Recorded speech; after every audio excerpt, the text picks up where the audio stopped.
On this week's episode, we talk about Monkey Man. And other pop culture news from the week.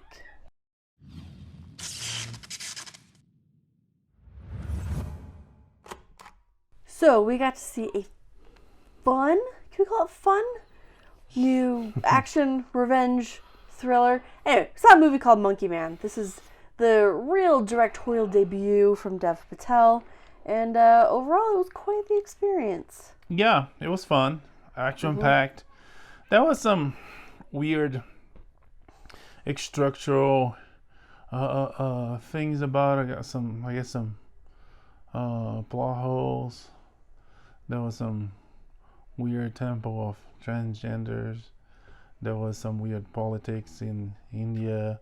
But overall, was good guy seeking revenge against bad guy. It has some tone of John Wick. There's even a joke about, hey, you want the John Wick gun? Yeah. And as I said, there was some timing, narrative, writing problems because things happens in ways I was like, how he went from loser to...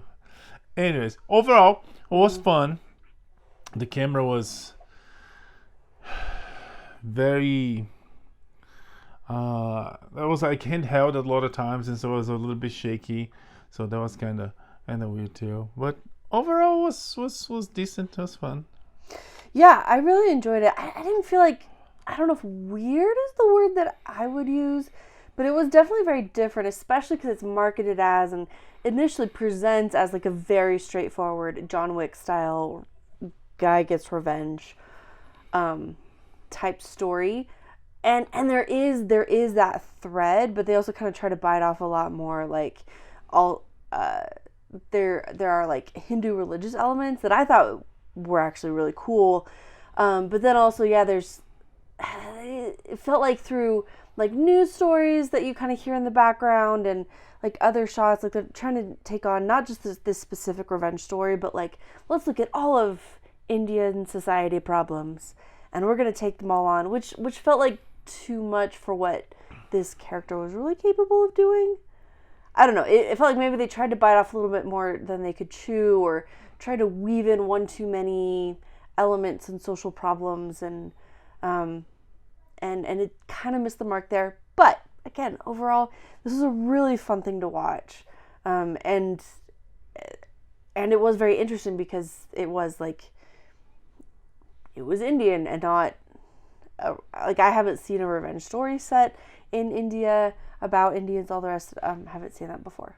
So overall, I would say it's worth a watch if you're into the genre, and I wouldn't mind seeing more movies like this. Yeah. There's not much to talk about it. It's like, it's that Monkey Man is available in theaters everywhere. If you want to check this action revenge movie with Dev Patel, it's directed by Dev Patel. It's out there. Go watch and let us know. Yeah. Overall good, despite a couple missteps. Yeah, that's a good one. Okay, we've also started a really interesting new series called Sugar. Yeah, Sugar. It's a Apple TV Plus. That's it, Apple TV Plus. New show. Produced by Colin Farrell. We're starring Colin Farrell. Produced by Fernando Meirelles, who also direct the episodes, and produced also by Simon Kinberg. And it's really good. Yeah, it's very fun. It's super noir. He plays a PI, but almost like a James Bond-esque. There's like Bond elements into it because he's very well paid. He's a PI to like the wealthiest of the wealthy, and so he's got like a slick car and cool locations and all this fun stuff. But it is at its heart noir. We've got the narration. It's a noir that references other noir movies very explicitly. And use footage of it. Yeah. He also, on the transitions, use like footage from old Hollywood. The show takes place in LA.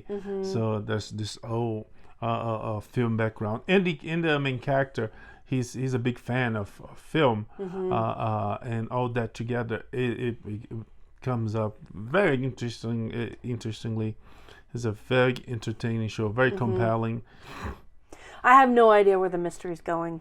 Yeah. And we watched so many. I feel like I reached a point after I married him where like we would watch so many different films and TV shows that most of the twists, tricks, tropes, like we'd seen them before. So it's really fun watching a series like this and not really knowing what's gonna happen.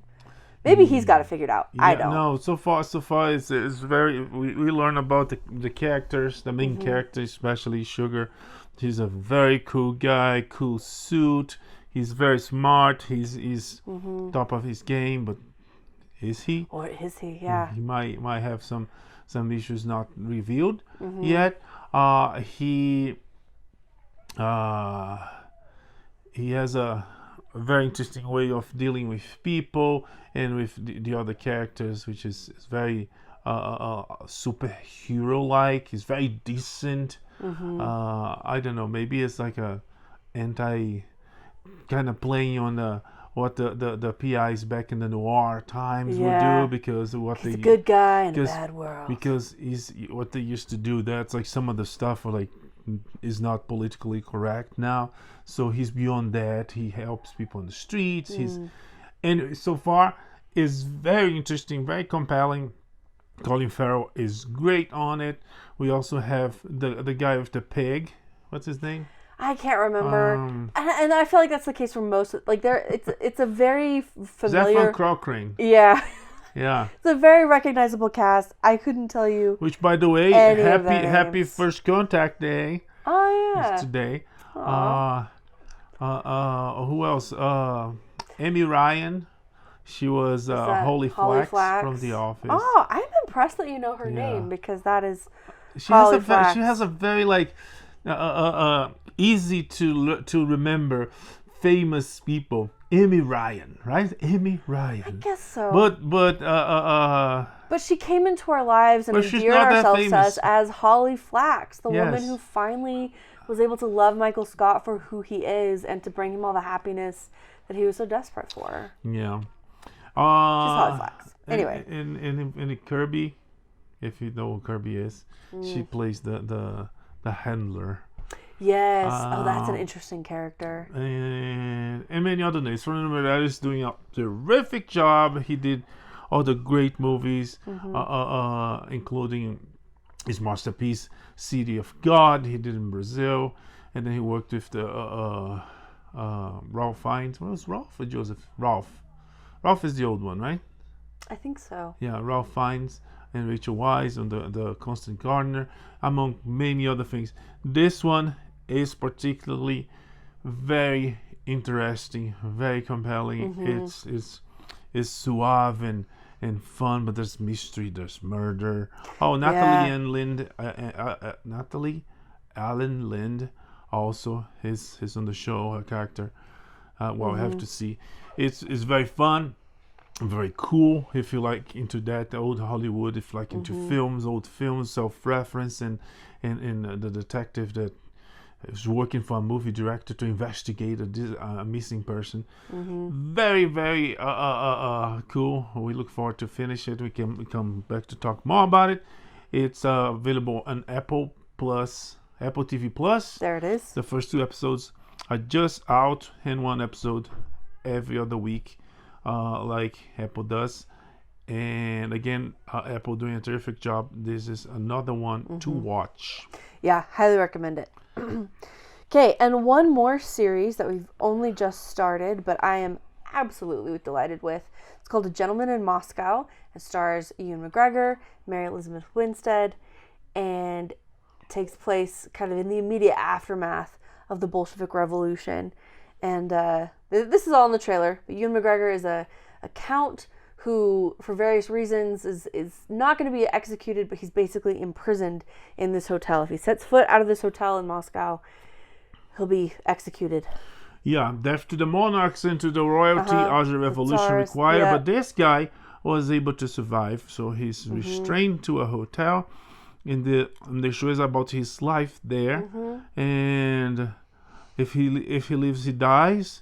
But if you stay inside, you might die slowly. It's a very interesting paradox. It's a really nice prison, especially as far as Russian prisons go. But It is a prison. And again, the show starts in the good years, meaning communism is bad, is always bad, is terrible. But this is like pre-Stalin. But this is pre-Stalin, so it's gonna get much worse. Yeah. So we're gonna see. The show is based on the book.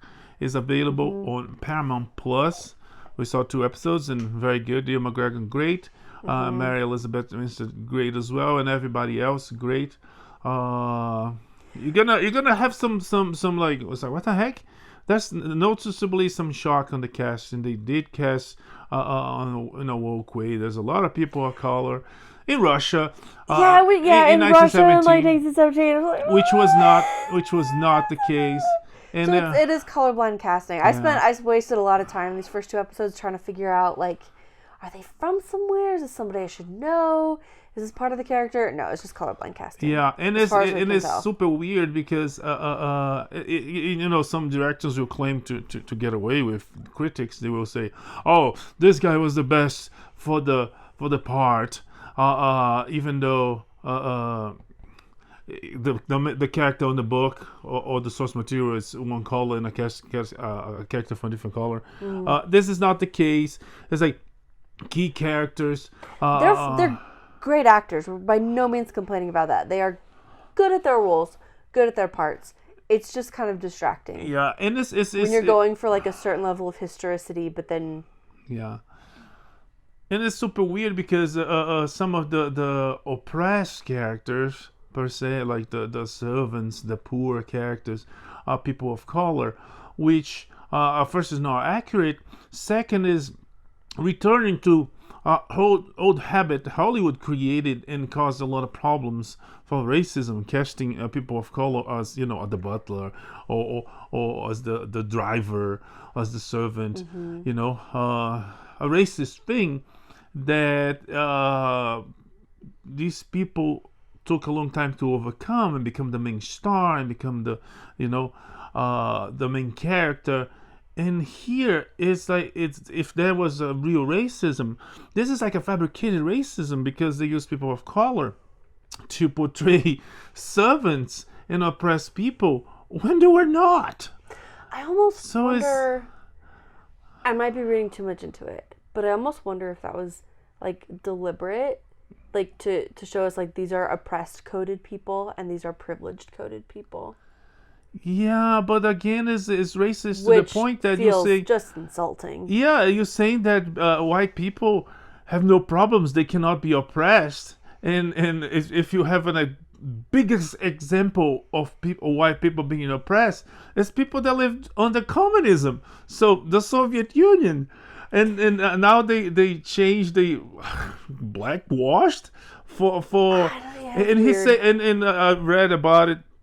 The producer says they wanted to make and it's like the crap that diversity, inclusivity, and equality has been doing everywhere, including for the Oscars. We heard the whole commotion about how you have to have a people of color. Oh, but this movie is about Nazis. It's like, I don't care if you don't, you're not going to be nominated.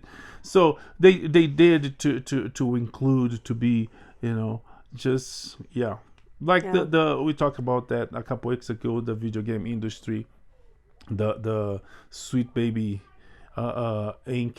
On how they messing up things in the game industry, and they said that they are willing to put Japanese Viking or black Nazi for inclusivity. They need to be seen, even though that's completely unrealistic. It's a lie. It's dishonest. So it's pretty much potential hot take here. I don't want to be included in the Nazi party. Is you what? I do not want to be included in the Nazi party. I do not want to be equal with them. Well, you could. I do not want to be a part of that. It's your people. I know. My German ancestors left long before. Yeah.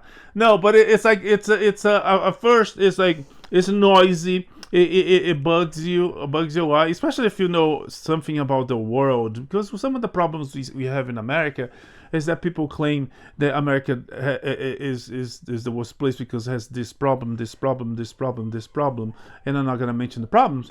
But some of those problems are in reality are not even a problem compared to how is the world outside. how is the Arab world, how is the third world countries world, how is the countries devastated by socialism. So some of the people might not feel that is a problem because they've been conditioned to think that America is the worst racist country in the world, when there's places where segregation, it's like death and problems like that is much worse. So if you know a little bit about the world, you're gonna feel shocked by, it's like, wait a minute. If you don't, you're not gonna notice. Or if you were so-called one of those so-called people that don't see color, sure. Also, don't drive me. Don't invite me to be in your car, because if you don't see color, I don't want to be on the passenger seat. Right. So because green and red. Yeah, no, I get it. Yeah, colorblind. Yeah, no, I put it all together. Okay. So basically, all of that was to say, don't overthink the people of color in the show. It's colorblind casting. Yeah, but one thing I think that is, despite like all the weirdnesses there that we just discussed, or anyway, weirdness isn't the right word, but despite that, the show is really getting into some of like the issues, I guess. Like, Tsarist Russia was pretty messed up. I don't blame Russians at all for wanting a revolution, for wanting a different way of life, and for wanting to take down that ruling class. Super messed up. But this is showing us like the other side, like how hard they went the other way, and like how quickly it went into like oppression and terror, and like how things maybe didn't get better. We just kind of changed hands of like who was oppressing. We changed one tyrant for another. Yeah, so it's been very interesting, because it's also like early days of like, I don't think they were calling it the KGB yet, but KGB-esque type surveillance and all the rest. I don't know how much of this is like actual historic and how much is historical fiction. Either way, it's interesting, it's nuanced, it's like all these beautiful things about 19th, 20th century Russia, like incredible music, the production design is just chef's kiss. Overall, very fun show to watch, and I very much look forward to more episodes. Yeah. And again, it's a very it's a very specific look at a specific moment, at a specific group of people, because these people are not even the people that suffer the most during the revolution. And again, these are the people with is the worst food and clothes and a nice place to live. And this is in Moscow. If you drive out of Moscow, like we had what's his bucket, the journalist. Yes. They just went to interview Putin. Carlton. Tucker Carlson. He went to visit Moscow and saw like beautiful things. Yeah, if you go to the big cities near the throne of power, it's gonna be beautiful. It's gonna be the Bolshoi. It's gonna be the Kremlin, train stations, the train stations and supermarkets. Drive 5 minutes out of Moscow and you're gonna see poverty and famine. Same thing in North Korea. Same thing where. Communism, socialism, Marxism, call it what you want. It's a plague. But anyways, this show, Ewan McGregor is great on it. He's a very compelling, a very very good actor. You watch him and you immediately you trust him and you feel empathy for him. Yeah. And it's available on Paramount Plus. Moscow. No. A Gentleman in Moscow. Yeah. All right. 2 episodes out. Another one every Friday. Yes. Okay. Godzilla x Kong has blown away the box office. They had enjoyed an $80 million opening. It literally destroyed the Rio de Janeiro, but destroyed the competition, and is lacerating the box office, doing great numbers, and made 80 million. It was projected to make 50. Yeah. It made 80. It already made 194 globally. Mm-hmm. And doing great. Someone I saw some memes saying a Godzilla movie. People love a Godzilla movie with a good story and monsters smashing. But it's like some people people love a Godzilla movie with a terrible story and monster smashing. So Yeah. either way, people love Godzilla movies. It's so compelling. It's so compelling. In the meantime, Ghostbusters fell 65%. Yeah, So big drop, yeah. which is personally not surprised because my problems with the movie. You saw you Yeah. heard I saw the episodes before, and it's let me put it this way: if back in the days when I was single and I would watch a movie, I would like a movie so much. Sometimes I would like, hey, you're gonna go watch the movie? It's like, yeah, I'm going to. I would go again. Godzilla, maybe. Yeah, that was fun enough to see again. Ghostbusters, definitely not. I really enjoyed it. And like if I was watching my little sister's name is Phoebe, and like the character in the show in the movie is basically my sister. Anyway, when she was a teenager, I would totally watch it again with her. But like I don't know. Yeah, I agree. It wasn't bad, but it definitely wasn't great. And so Godzilla shows up, and it makes sense that it's getting totally crushed. So sorry guys. Also, we've had some more numbers about other major box office losses from the summer. Despite the winning from Bob Iger in the boardrooms, stockholders of Disney that he won, the guy that wanted to take him out. Too bad, because the guy that wanted to take him out for all the good reasons. All the woke crap that Disney is putting, all the woke garbage that Disney is fighting, getting involved with the fight with the governor of Florida for, arrogancy or because he wanted to preach the gospel of woke. Anyways, so the guy tried, but I couldn't take him out. But Bob Iger remains. But it was revealed that some of the past production of Disney was huge failures. Indiana Jones lost $130 million. Mm-hmm. And the Marvels lost $270 million. Yeah, a total of $400 million with 2 movies. Yeah. It's big. Which might mean no more Marvels. Yay! And no more Indiana Jones. Okay, I mean, they tried. They tried twice. To be over. Yeah. I love Indiana Jones, but even the games, there were a different story was successful. Like a not crossover, other expansion and spin-off, expanded universe type of thing they did in the previous video games. This new one that look interesting, that's already contaminated with all kind of woke crap. But Disney losing. Okay, we're gonna stick with a couple other news items that are a bit of a bummer for a little bit, but it's gonna end positive, I promise. So just hang in there. Microsoft published a new inclusion guide for video game developers.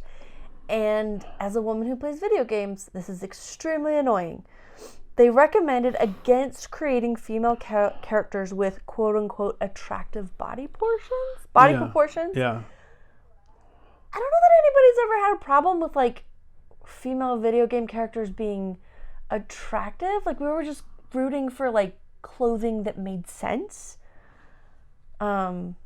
Or like lines that made sense. Like I don't think anybody has a problem with Lara Croft, but like maybe it makes more sense for an archaeologist in the desert to wear sleeves. That's all. Yeah. Well, like, us gamers, we or like armor that's not like a chainmail bikini. Like that was the dream. Come on, that's super realistic.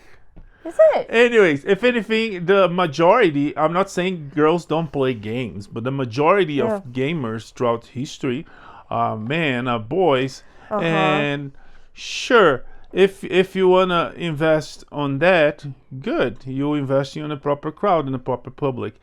If you deviate from investing something in the middle, realistic but attractive, sure, you're trying to get the girls and get the boys. But if you're going as far as repudiating the boys, you're losing customers, and that's a problem with the film industry. Writers that say, I never read the source material, I would never do an adaptation that is faithful, I would never make a movie for the fans. I was like, really? The fans are the ones. Who else are you gonna make the movie for? The ones paying for it. So what kind of capitalism are you doing, you communist? So anyways, Microsoft announced that, and we've been noticing stuff like that. Characters that are like ugly, not for technical difficulties on the special effect. They purposefully made to look. I don't know, not pretty, to be inclusive. I'm really curious about what this involves. Like, are we talking about like the over the top, like what's her Mary name? Jane Watson in the new Spider-Man. Mary Jane on the first game, she was much prettier. On this one, they on purpose made her ugly. Mary Jane Watson in the comic books, she's so pretty. She's a supermodel. Yeah, that's what I'm asking. Like, what do they mean by pretty? Do they mean like the hyper exaggerated, like corset waist and like double D's and junk in the trunk, or are we like what are we talking about? Attractive body proportions. It's characters that look like they don't look about like Jessica Rabbit or like Scarlett Johansson. Oh, the Japanese do amazingly beautiful characters, men and women, beautiful and sexy, attractive, and they still do. And there's like this problem in America. There's like they making characters like it's like who play is like and for the sake of inclusivity, because everybody is beautiful, which there's a thin line that you might cross and promote unhealthy habits. The whole thing with Lizzo. I'm not even gonna touch Barbie. Yeah, I don't know that we really get on that bandstand. Yeah. So all that it's come on, I'm paying. Give me what I want. And by me I mean gamers everywhere. No gamers are complaining like, oh, this girl is too beautiful. We need to make her ugly. Come on. So Microsoft put that on paper. It's the rule in the house. So let's hope other companies avoid that. I'm just curious, like, what problem are they trying to solve with that? I don't know. It's this pandemic of everybody needs to be good. It's like, oh, this person identifies as a bucket.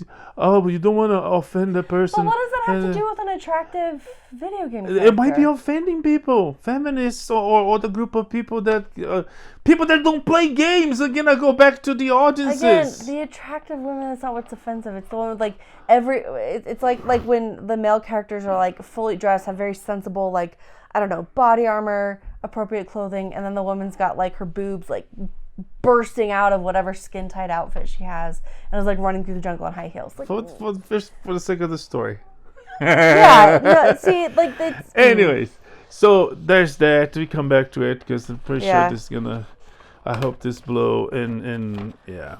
Anyways. I just don't know if it's gonna like solve any problems writing meaningful female characters. That could be cool. Yeah, I mean, writing itself is a whole other problem, but putting with that, it's Anyways, really bad. Okay, quote from Shakira. She and her sons watched Barbie, just like almost everybody else did. And she said, quote, "My sons absolutely hated it. They felt that it was emasculating. And I agree to a certain extent. I like pop culture when it attempts to empower women without robbing men of their possibility to be men, to also protect and provide."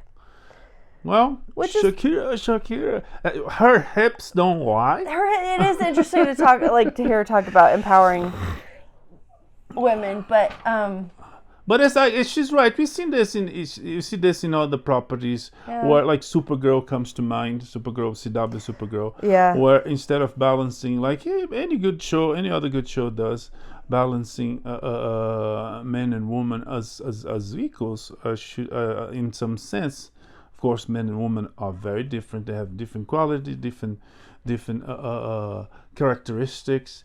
But in a show like Supergirl and some others, they would like the woman would like overpower not one, because Supergirl was powerful, but they would be Supergirl should be stronger than any man on earth. Sure, but they would make the man so secondary and so buffoonic, idiotic. She was emasculated, that it's poor writing, and they felt that, they detect that like many other people did. So yeah, and I would say this movie, like of course her sons hated it. They're young boys, like, at least from the pictures that I saw. I don't know a lot about Shakira's personal life. I don't know how old her sons are, but like this movie was made for women and girls. Like, and I'm not saying that makes it a good thing, and I don't think the portrayal of men, but that's not what it was about. It's like, of course they didn't like it. I don't think there were enough men in the movie to even be emasculated. Like, it's just that the men who, I don't know, the men who were there were secondary. Yeah, because you were at best. emasculated. But like being secondary doesn't have to mean you're emasculated. But in that case, it was. Right. But again, also to a certain extent, that was kind of the point. It was trying to show, like, but it was like flipping roles. Like, this is what women have been dealing with for ages, and doesn't it kind of suck? But like Elle Woods on Legally Blonde do a very similar thing. It does not feel as bad. It's true. Again, I'm not saying this was terribly well executed, but it's not necessarily like that shocking of a thing for like. Yeah. Anyway, Shakira is under fire because, you know, everybody is like, you know, calling her the devil because it's, how could you? You're a woman saying that. Anyways, she expressed her opinion and she's entitled to it. But people, you know, some people, if your opinion differs to their opinion, you're the devil, you're Nazi. You know the drill. Yep. So she's on the news for that. Yeah. Which, again, like, well, anyway. Okay, Ezra Miller recast? Yeah. He was what the press everywhere calling quietly recast on his role on Invincible. Someone else's voice in the character that used to be him. So, yep. Yeah. I mean, good. He's getting way too much money for all the crap he does anyway. Mm-hmm. So he lost the job. Okay, good. Yeah, that's fine. And especially because it's an animated series. It's not that big a deal. I honestly didn't even notice. Wow, you're diminishing the value of animations? No, I guess I should rephrase. Recasting in an animated series is not as jarring as recasting in live action. I mean, if you some people use this justification for, it's acting, anyone can do it, and you know the diversity, inclusivity gang does. It doesn't matter if it's a different color. It doesn't matter if it's a woman and the original character is a man.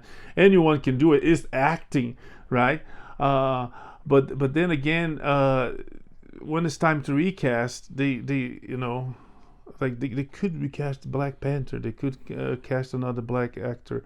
You know, nothing is sacred. You know, on live action too, they could recast someone to be Jonathan Majors' character, but it's like, I guess social politics, everything is like, it's no, scratch it, forget about it. I was like, people will remember it. So, anyways. Yeah, but in this case, it's not as big a deal, and I don't know that he was bringing anything like super crazy or bizarre or intense to the voice. So it's not like recasting like Andy Serkis or something like. Oh. It's Andy okay. Serkis is sacred.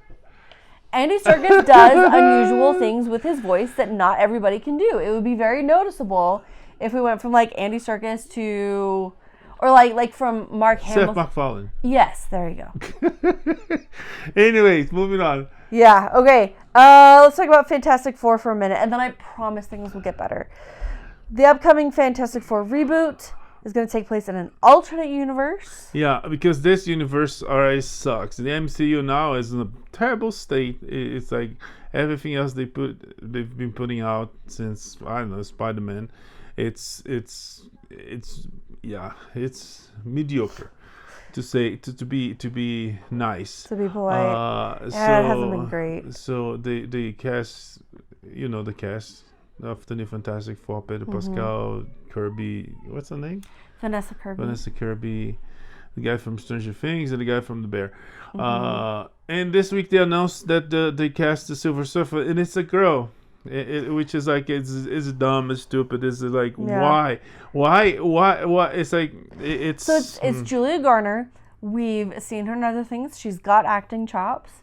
But given that Silver Surfer is like a tall, chiseled silver dude, this is a huge departure. And someone points out, but there's a version of Silver Surfer. There's a girl. It's like, on one issue of thousands of issues, you have like one what if type of scenario, alternative reality, different universe, where is a girl, and then you're gonna pick that when people are waiting for the classics. And Rob Liefeld, the creator of Deadpool, was this week on the internet, and he was saying that you cannot criticize people for wanting the classic, for wanting the character that they grew up with, they wanted for so long. You cannot criticize people for that. The fans, again, you're working against the fans, and you know what happens when you go against the fans? You fail. So yeah, it could be interesting, but they're definitely signaling loud and clear. This is not any Fantastic Four that you might be expecting or that you've read before, that you know, love, and are looking forward to see on screen. Besides the fact that totally different. They already announced that Sue will be the lead, which is not the case. But I don't know. Maybe they live on a Run Lola Run universe, or who knows? Yeah. Also, like, women being in charge of things, it's not a bad thing. Yeah, but it's like maybe they could. I don't know. We're waiting for the classics. We're waiting for the things we know and love, and we know and love, and they are big and popular because we love them, and we love them because it's a cycle. And then they decide, this thing that works, that is really good, that people love it, that's awesome for decades. Let's do different. It's like, that's moronic. Seriously, it's like.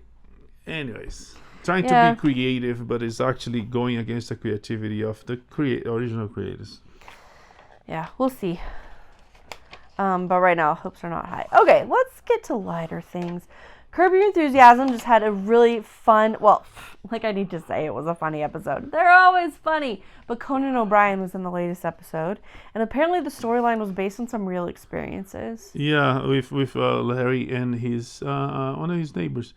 And anyways, the final episode of the show, and apparently it looks like it will be the final episode of the show, is this next Sunday.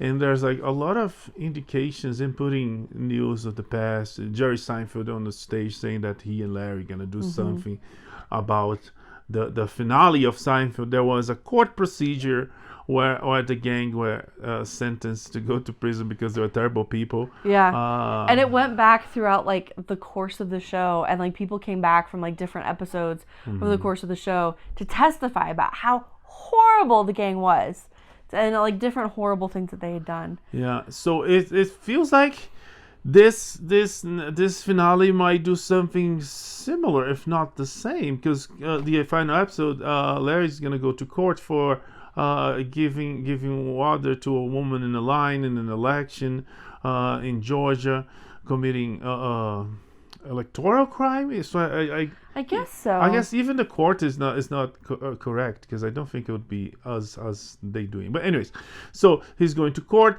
and then there's Susan saying you're a terrible person, nobody likes you, and then they cut to clips of the past.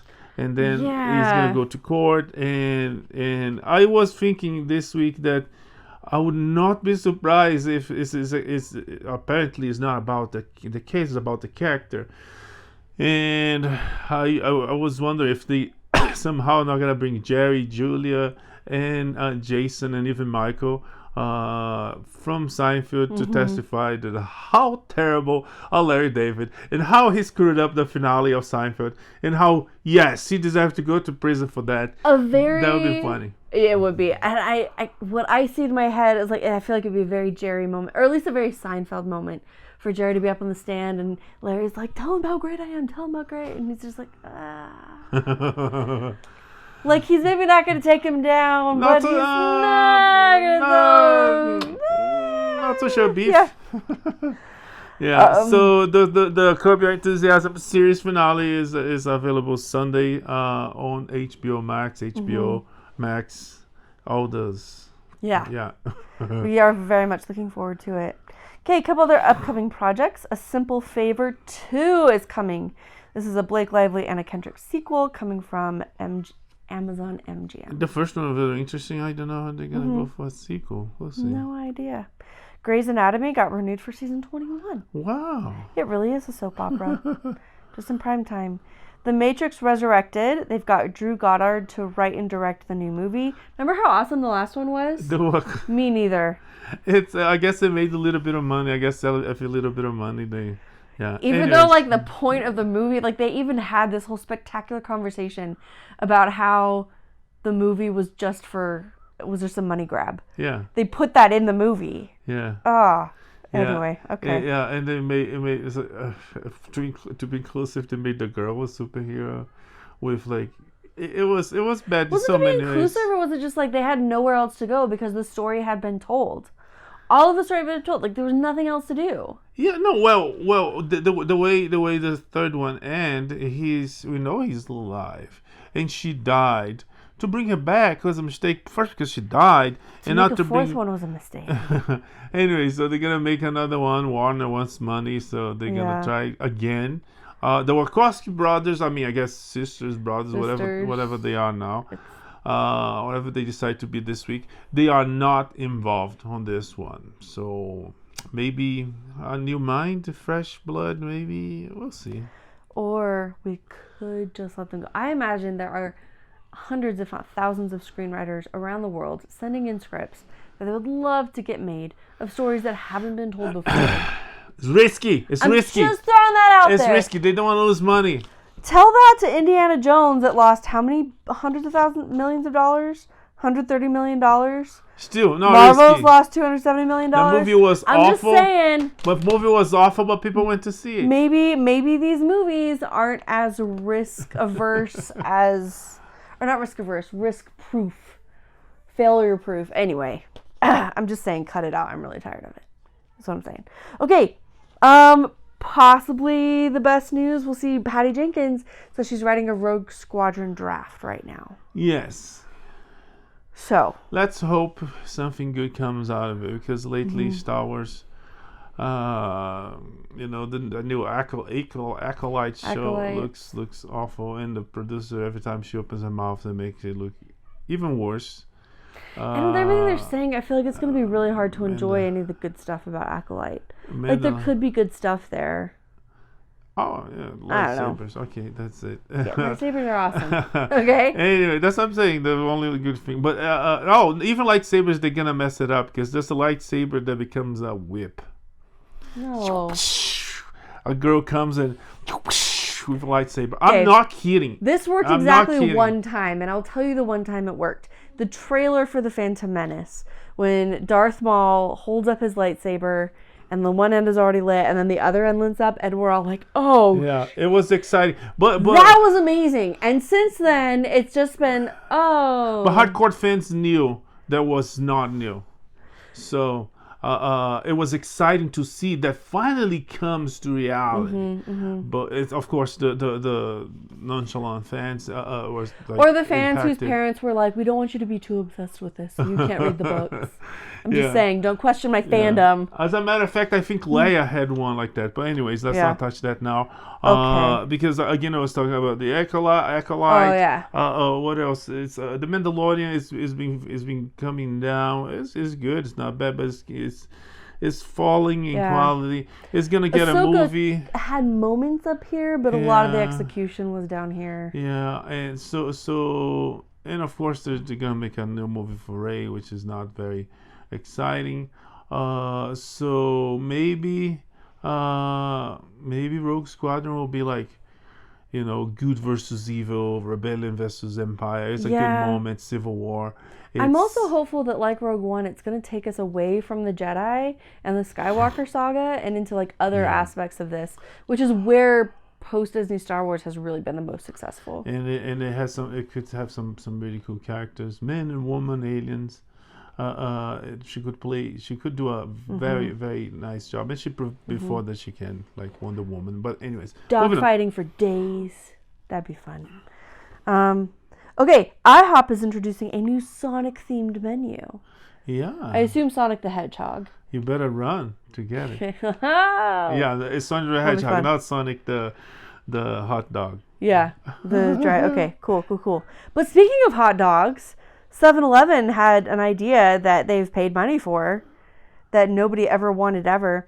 Sparkling water that is, I kid you not, hot dog flavored. Hey, people are gonna love it. People are gonna eat it. It's gonna be a huge...